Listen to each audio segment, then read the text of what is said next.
The courtroom doors closed. No one knew what was happening inside. But when they opened, the expressions on the faces of those who came out said everything. Something had changed, something big, and within a few hours the entire country would learn about it. Because this decision wasn't just a court ruling, it was a turning point. The moment history changed direction. November 13th, 2025, Federal Courthouse, 10:47 a.m. When Judge Eleanor Morrison stepped up to the bench, the tension in the room was almost tangible. In her 20-year career, she had signed thousands of rulings. But today's decision was different. Because this ruling didn't just end a single case, it questioned an entire system, an entire structure of power. And Morrison knew exactly what she was going to say. The evidence was before her. Witnesses had testified. Documents had been examined. Now it was time to decide. But before we continue, let me quickly say something. It's no longer possible to trust the mainstream media. That's why we deliver real news and real analysis to you, without any institutional pressure. If you want to stay ahead of the headlines, join our free newsletter. Click the link in the description. Become part of a community that cares about the truth. Now let's go back to that courtroom. Morrison looked down at the documents in her hands, adjusted her glasses, and began to speak. The first sentences were technical and procedural. Case number, parties, jurisdiction. But then the tone changed. Morrison's voice hardened, and the words she used were no longer standard courtroom language. This court, Morrison said, has identified a clear violation of the Constitution. A clear violation of the Constitution. Those words hung in the air. Lawyers put down their pens. Journalists grabbed their phones. Because when a federal judge makes such a finding, it's not just a judicial error. It's a constitutional crisis. And Morrison continued. As she explained her decision, every sentence landed like a bomb. She listed the evidence one by one, read witness statements, disclosed the contents of documents, and every explanation, every finding, made the situation more dire. But the most shocking part was yet to come. Because Morrison didn't stop at identifying the violation, she also explained the consequences.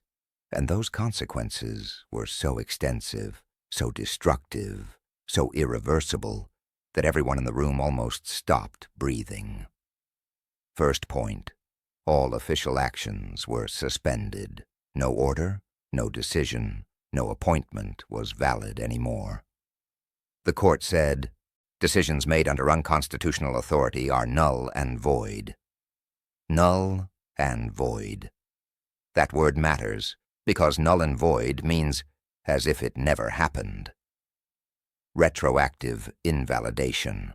All decisions, all appointments, all policies from the past 6 months. Suddenly, they had no legal existence. Second point, financial liability. Morrison ordered millions of dollars in damages and penalties, but not just fines. She also ordered asset freezes, real estate, companies, bank accounts, all placed under court control. And here Morrison emphasized something specific. This court, she said, has determined that these assets were obtained through activities harmful to the public. Therefore, the authority to seize them in the public interest may be exercised. Seizure. The state directly taking property. This is far more serious than a fine. This is the collapse of an entire empire. Third point, criminal liability. And this is where Morrison used her heaviest weapon. This court, she said, determines that the criminal aspects of these actions must be examined separately. Therefore, referrals will be made to the appropriate prosecutors. Criminal liability, meaning not just fines, but the possibility of prison, federal charges, potentially years of prosecution behind bars, and fourth, and perhaps most important, immediate compliance order. Morrison stated that the ruling must be implemented immediately. The appeals process would not stay the decision, meaning this ruling was in effect now, this moment. And Morrison added one final thing. Her last sentences were harsher, clearer, and more definitive than anything said before that day. She removed her glasses, looked directly at the relevant party, and said, "This court has imposed the maximum sanctions due to your blatant disrespect and flagrant disregard for the law. The Constitution is not a suggestion, it is an order, and you have violated that order repeatedly. It is now time to face the consequences." The courtroom erupted. Lawyers began preparing emergency objections. But before stepping down from the bench, Morrison made one final statement. "I will hear your objections, but the implementation of this ruling will begin immediately. Federal authorities have been instructed to initiate the necessary actions." Immediately, meaning right now, federal agents moved into action. Asset freeze orders were sent out. Banks were notified. Property records were flagged. And the first images coming out of the courthouse told the whole story. Lawyers were rushing out, talking on phones, shouting, issuing orders. But there was very little they could do, because the decision had been made. And it was in force. Initial reactions began within minutes. Social media exploded. Political commentators went live, and everyone was asking the same question: what does this mean now? Because this wasn't just a court ruling. This was a political earthquake, and the shockwaves were spreading in every direction. Members of Congress held emergency meetings. Some released statements supporting the ruling. Finally, justice has been served, they said. No one is above the law. But others were panicking, because this decision didn't just target one person, it questioned an entire structure. If the court could go this far, impose sanctions this broad, who would be next? And right at this point, everyone started asking the next question. What happens after this? The court ordered enforcement, but how would it be enforced? Who would force it? And what if there was resistance?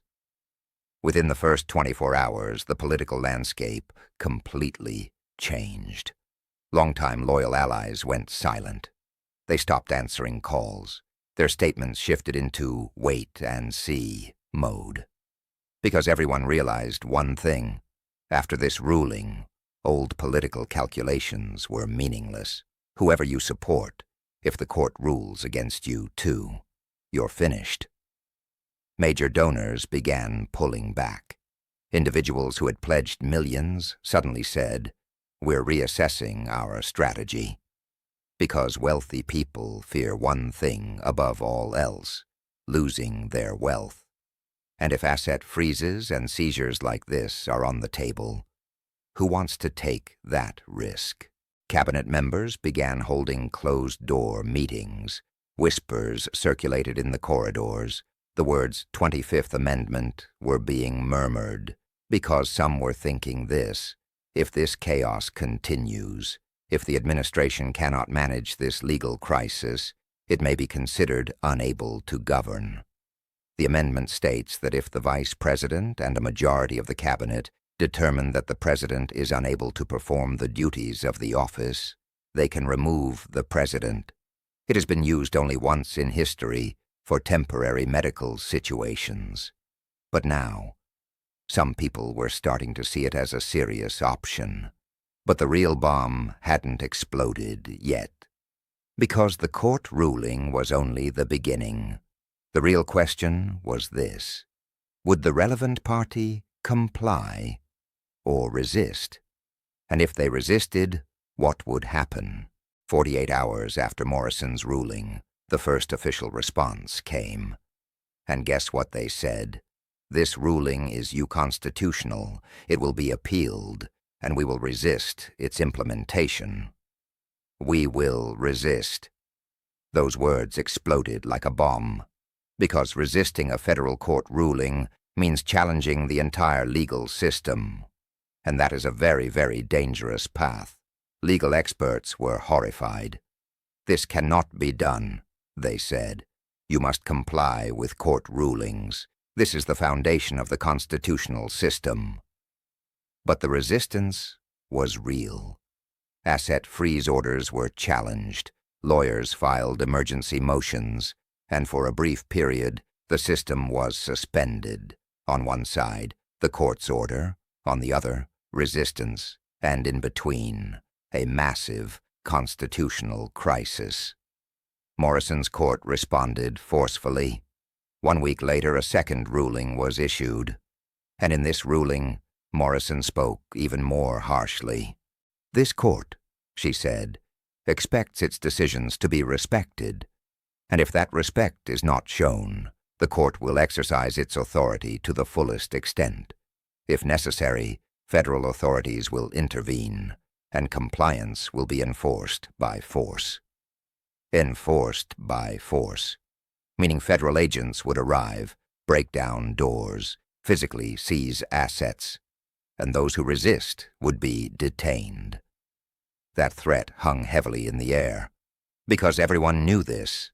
If federal agents come and enforce compliance by force, those images will spread across the world, and those images will define history. Political analysts are now discussing 3 possible scenarios. Scenario 1, voluntary resignation. The relevant party accepts the situation, complies with the court ruling, and voluntarily steps down. This is presented as the most honorable exit. A deal could be made: resignation in exchange for immunity from some criminal prosecutions, perhaps partial reduction of financial penalties. But this doesn't align with the individual's character. Their entire career has been built on never backing down. They have never accepted defeat, always fought to the end. Voluntary resignation now seems psychologically almost impossible. Scenario 2, the 25th Amendment. The Vice President and Cabinet members come together and decide they can no longer perform their duties, and they remove them from office. This is a legally clean exit. Court rulings cannot be implemented because the individual is constantly entangled in legal battles and unable to govern. This is radical, but no longer impossible, because cabinet members are genuinely worried. They're seriously thinking, "We don't want to go down with this ship." Scenario 3, impeachment and conviction. Congress takes action. The House votes on articles of impeachment. The Senate holds a trial. And if enough votes are found, a historic decision is made: impeached and removed from office. This has never fully happened in American history. Nixon resigned. Impeachment was never completed. But now it's different, because even Republican senators are beginning to pull back. Donors are fleeing. The base is fragmenting. Maybe the votes exist. Maybe impeachment is truly possible. But there is a 4th scenario. And this is the nightmare scenario. What if the relevant party accepts none of these? What if they don't resign, don't accept the 25th Amendment, and don't recognize impeachment? Then what? Then we enter a full-blown constitutional crisis. Because the court says, go, the cabinet says, go, Congress says, go, but the individual says, no. In that case, who is right? Which institution prevails? Do federal agents intervene? Is there military involvement, or does the system collapse? Constitutional scholars are debating this scenario, and most say the same thing. We have never experienced this type of crisis in American history. There is no definitive answer. We can only speculate. Some say federal courts hold the ultimate power. If Morrison orders forced enforcement, the FBI comes, makes arrests, and it's over. Others say it's not that simple. If the individual calls for resistance, if supporters take to the streets, there is a real risk of civil unrest. And the most pessimistic group says, if this crisis spirals out of control, the military may need to intervene. And will the military remain neutral or choose a side? No one knows. This is where things stand. Judge Eleanor Morrison issued a historic ruling. She identified a constitutional violation, imposed sanctions, threatened forced compliance, and now the entire system is orbiting around that decision. Political alliances are collapsing. Cabinet members are holding secret meetings. Congress is preparing impeachment. Courts are drafting enforcement plans.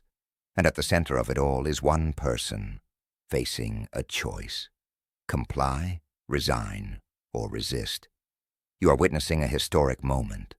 Because in the coming days, perhaps hours, a decision will be made.